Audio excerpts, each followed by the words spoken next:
தினம்தோறும் விளக்கேற்ற நல்ல எண்ணெய் இதயம் நல்லெண்ணெய்.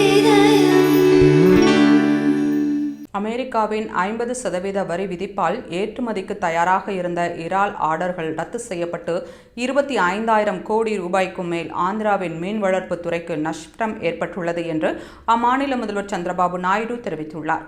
இது தொடர்பாக மத்திய நிதியமைச்சர் நிர்மலா சீதாராமன், வர்த்தக அமைச்சர் பியூஷ் கோயல் மற்றும் மீன்வளத்துறை அமைச்சர் ராஜீவ் ரஞ்சன் சிங் ஆகியோருக்கு நாயுடு எழுதிய கடிதத்தில் இந்தியாவின் மொத்த இறால் ஏற்றுமதியில் ஆந்திராவின் பங்கு 80% உள்ள நிலையில் கடல்சார் ஏற்றுமதியில் ஆந்திராவின் பங்கு 34% உள்ளது. ஆந்திராவில் இறால் மற்றும் கடல்சார் ஏற்றுமதியின் மொத்த மதிப்பு 21,246 கோடி ரூபாயாக உள்ளது.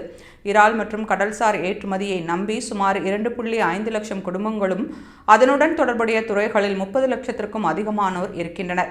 இந்தியாவில் இருந்து ஏற்றுமதியாகும் பொருட்களுக்கு அமெரிக்கா 50% வரி விதித்ததால் பாதிக்கும் மேற்பட்ட இறால் ஆர்டர்கள் ரத்து செய்யப்பட்டதை அடுத்து சுமார் 25,000 கோடி ரூபாய்க்கு மேல் நஷ்டம் ஏற்பட்டுள்ளது.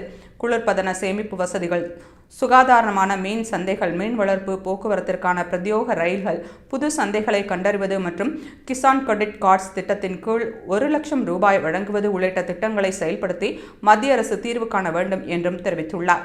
மேலும் சர்வதேச அளவில் தனிநபர் எடுத்துக்கொள்ளும் கடல் சார்ந்த உணவுகள் சராசரியாக 20-30 கிலோவாக உள்ள நிலையில் இந்தியாவில் அது 12 முதல் 13 கிலோவாக உள்ளதால் கடல் சார்ந்த உணவுகளை ஊக்குவிக்க நடவடிக்கை எடுக்க வேண்டும் என்றும் சந்திரபாபு நாயுடு கூறியுள்ளார்.